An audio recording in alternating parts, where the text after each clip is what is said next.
Je m'appelle Stéphane Guittet, je suis ingénieur forestier, je travaille pour l'Office national des forêts et l'INRA, l'Institut national de recherche agronomique, sur les forêts tropicales de Guyane.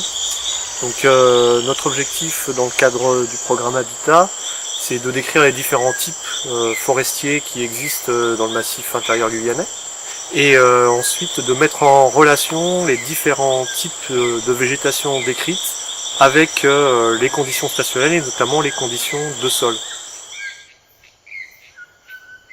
Alors sur le bassin de la Waki, on a mis en évidence il y a 2 ans la présence d'une forêt très particulière qui est dominée en fait par quelques essences d'arbres comme les Pariguenari qu'on appelle les Funguti Coco ou le Malobi, donc une Ecliniza. Et d'autres essences qui sont habituellement peu abondantes et qui sont ici très dominantes. Et donc on a remarqué que cette forêt très particulière, ouverte et très diversifiée au niveau faune, était présente sur des sols aussi très particuliers, qui sont habituellement peu fréquents et qui semblent ici couvrir de grandes surfaces. Ce sont les sols à Djougoum-Pété.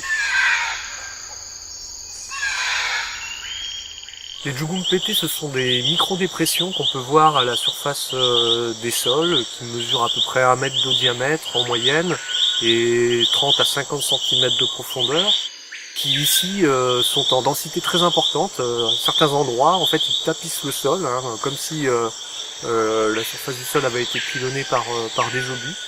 Et on trouve très souvent au fond de ces Djougoum-Pété beaucoup de graviers, alors qui peuvent être soit des petits graviers de quartz, ou alors des pisolites, c'est-à-dire des concrétions ferrugineuses et des concrétions très sphériques. Alors les Djougoum-Pété pourraient être le symptôme en fait d'un lessivage des sols.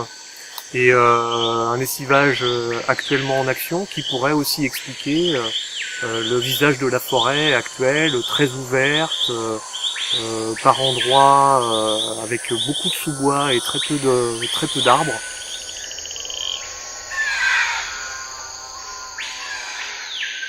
Là, on a creusé une fosse et on décrit les différents horizons qui composent le sol, donc de la surface jusqu'en profondeur, pour voir l'évolution des couleurs, de la texture, de la structure des sols, de leur porosité, voir s'il y a des horizons, ce qu'on appelle les horizons diagnostiques, qui peuvent nous donner la nature des sols et leur fonctionnement.